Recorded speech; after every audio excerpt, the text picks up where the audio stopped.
So this is actually going to be a final update in this story. We're going to talk about this little angel that you guys see on my screen. And what her mother did to her, I felt like she did it out of jealousy and definitely a lot of hate involved here. So I think that any time that people do stuff like this against kids, I think it deserves a life sentence. We didn't quite get there with regard to the verdict here, but nonetheless, we're going to talk about what happens to her as far as her sentencing. And let's hope that this thing doesn't mess up again, okay? So here we go. Let me give you guys a disclaimer and then we'll go from there. Some viewers may find the following content offensive and controversial. The information in this video comes from multiple sources, including court records, official police charges, news web articles, and interviews. This video commentary also contains my personal opinions about the facts of this story. The point is to use this story as a cautionary tale in hopes of preventing tragedies like these to children going forward. Viewer discretion is advised. That is your official disclaimer. And I'm getting this story from courttv.com. I don't always use their source, but I think they did really good here, so shout out to them. So Wayne, Michigan. A Michigan mother was sentenced up to 50 years in prison. So, of course, that doesn't necessarily mean she's going to get 50 years, but up to 50 years in prison after pleading guilty to second-degree murder and child abuse in connection with the death of her 8-year-old daughter, who was that beautiful angel that you guys just saw on the screen a second ago. So this fool that you guys see on my screen, her name is Chelsea Duperon, or Duperon. She's stupid, right? She was initially charged in March of 2024 after Wayne County officers found an 8-year-old girl by the name of Lyla Cassel. Her full name is Lyla Lynn Cassel. Okay? Let me refresh real quick, make sure that we're good. Lyla Lynn Cassel, 8 years old, was unresponsive. The officers had been dispatched to Duperon's home following reports of a child in distress. They reported finding Lyla unresponsive in her bed wearing a diaper. I want you guys to catch that, okay? This baby, she's not a baby, she's 8 years old, but wearing a diaper. Okay? That already is strange in itself.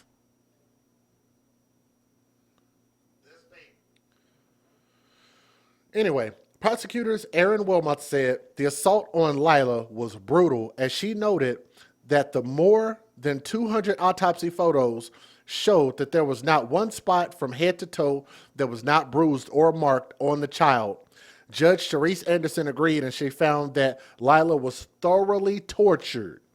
How do you get away, in my opinion, with second-degree murder when that seems to be intentional? I know with first-degree murder, you have to prove intent. You have to prove it beyond the shadow of a doubt. And maybe they felt like they couldn't meet that burden of proof. So we'd rather get something guaranteed. I get it, but damn, man, this is absolutely intentional. Referencing the autopsy photos, Judge Anderson said that they were the most horrific photos of an 8-year-old girl I've ever seen in my life. It was horrific. She was beaten so bad that this baby was unrecognizable. You guys catch that? And that little smirk on that, let me take that back just for a second. That little stupid smirk on this woman's face, that was the smirk that she had. She didn't care. She didn't care about her daughter at all. So I would hope that there's never anybody that when her time comes up for a clemency hearing or parole hearing or anything like that, don't go crying for this woman and hope that she can get out of prison. Because guess what? The prison that this baby was trapped in, that Lyla was trapped in, this angel was trapped in, this beautiful little girl that could have grown up to become anything, that deserved the right to grow up and become something, she would never be able to escape her prison. The prison that she was given, the sentence that she was given by her mother. They said that this baby was unrecognizable, and it's unimaginable what Lyla went through. It's unimaginable that she sat for 2 to 3 days in the condition she was in, and nobody thought it was prudent to give her the proper medical attention that she needed, okay? Now, Duperon's attorney, Tiffany Howell, conceded that her client did not seek medical attention for her daughter, but said that she did attempt to care for Lyla's injuries. Now, I want y'all to remember that's what defense attorneys do. They just say things that even they don't believe. They're just trying to defend their client because they know that's bullcrap. The mother initially told police that she did not call for help sooner because she believed Lyla was improving. In court documents, officers described, wait a minute, let me go back. She believed that her daughter's condition was improving, but this baby was beat to a pulp to the point of being unrecognizable. And you thought that that would improve, that would get better, she would heal. In court documents, officers described the little girl's condition as severe, noting that significant swelling in her face, in her neck, and head rendered her nearly unrecognizable.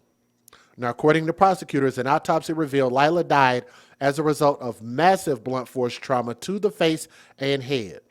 Officers reported that the mother mentioned, quote unquote, bad spirits. I think that if you believe in spirits making you do something, causing you to do something, convincing you to do something, to hurt, murder, or abuse your kid, you shouldn't have kids. You're a stupid ass person. And I think even saying stuff like that should get you committed to a psychiatric ward on medication for the rest of your life until you pass away, in my opinion. She mentioned bad spirits during questioning and claimed that a woman had appeared out of nowhere. They also noticed that Duperon's own hands appeared to be swollen and bruising, so she beat her child to death. The mother offered a tearful statement. She was crying. Do y'all want to see her crying in court? I don't. But there were some pictures of it. Let me see if I can find one. I don't know if I saved it. Where is it at? Oh, here it go. Look at that right there. That picture right there. Y'all look at her crying. Y'all want to see the tears coming out of her eyes? Can y'all see the tears flowing? Of course you can't. Of course you can't. Because there ain't no tears flowing. There ain't no real tears flowing. She doesn't give a damn. The only thing that she cares about is the fact that she got sentenced. She got caught. She didn't get away. She got a heavy, hefty sentence. That's all she cares about. She allegedly was crying in a tearful statement at her sentencing, describing Lyla as the most perfect baby, and she said, "I will never understand why this tragedy has become our reality." Okay. Her boyfriend, the mother's boyfriend, who was present during the events leading to Lyla's death, was not charged. He was present during the events that led to this baby's death, and he was not charged. If he saw something and said something, then why the F ain't he charged? You witness abuse, you're required to say something, you're required to intervene, you're required to call the police. Did he not do any of that? I don't know. He acknowledged that he recognized the girl was in distress, but felt that it was the mother's responsibility to take action. It's the mother and biological father's responsibility. I think this is yet another situation that proves that when you ladies have kids and y'all have these men around y'all kids, these boyfriends, more times than none, don't care about your kids. They would rather your kids not be there.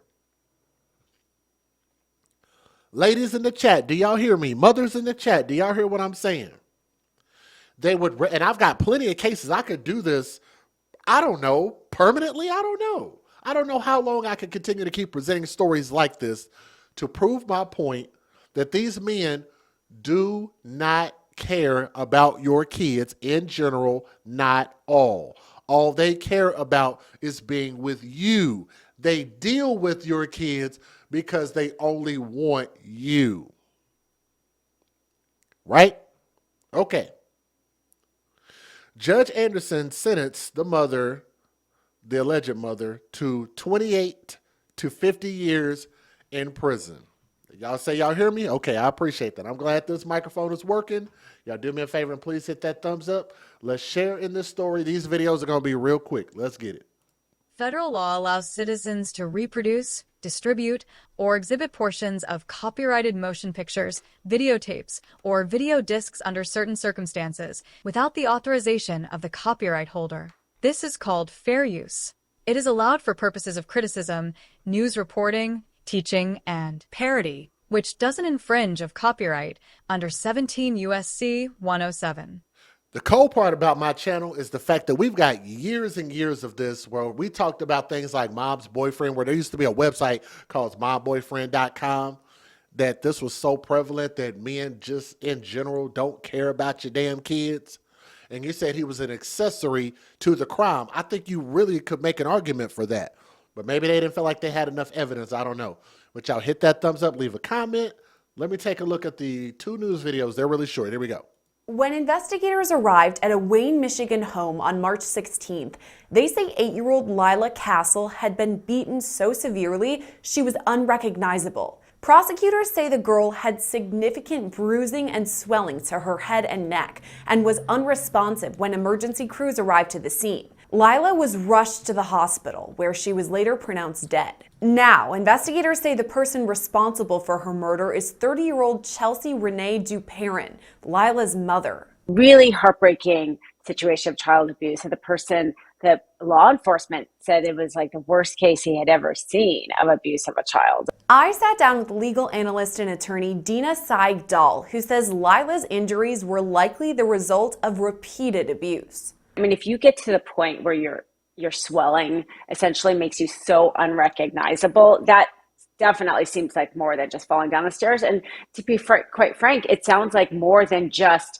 somebody using their hands. It sounds like maybe somebody using something else that's heavier to cause that kind of swelling. It sounds, for the law enforcement official to say he had never seen anything like that, it's horrible to think of what may have happened to that child, because it does sound like extreme amount of either repeated punching or somebody was using something, even worse to hit that child. When investigators first interviewed Duperrin, she told them Lyla had fallen down the stairs, but quickly changed her story, saying bad spirits urged her to hurt the girl.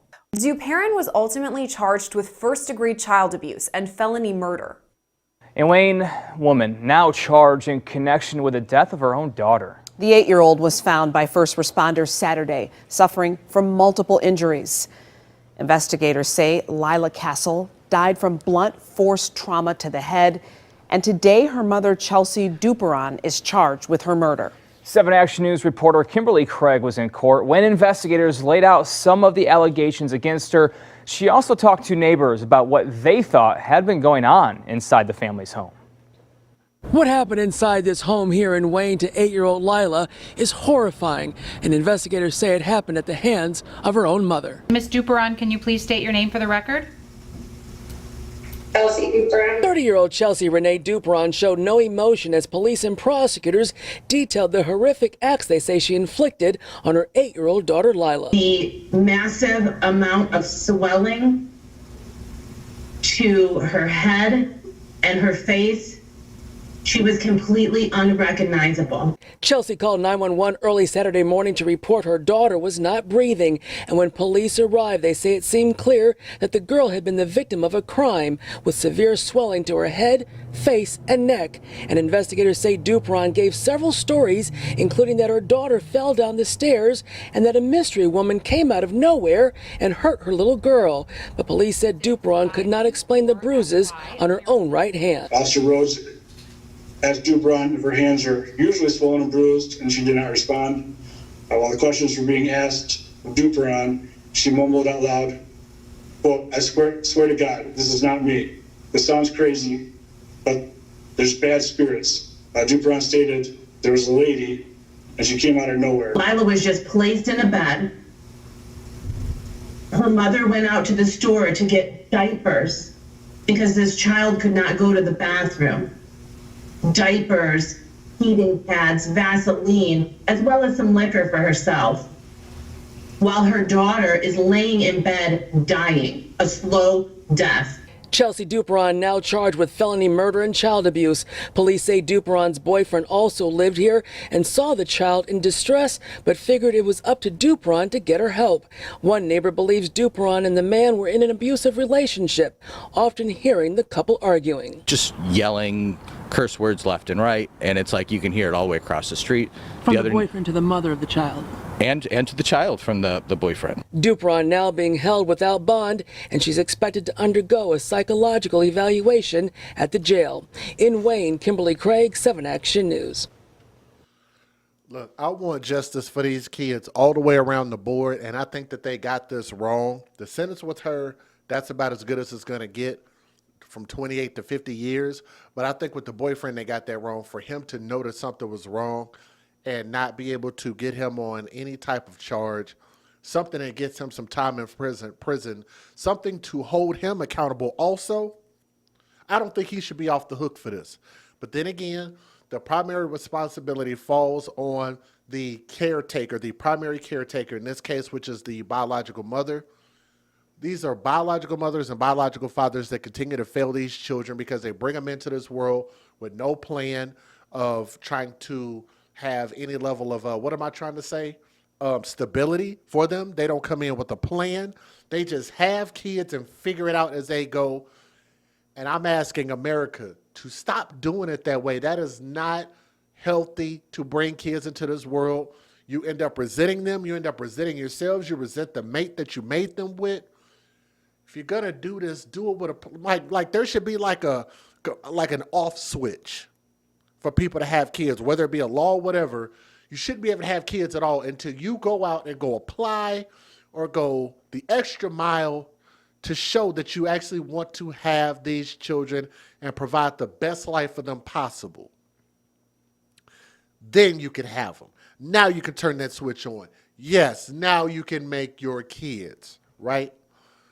These babies deserve every opportunity to grow up and become something great. And this angel, I promise you, she was definitely going to grow up and become something great. And I love her beautiful, radiant smile.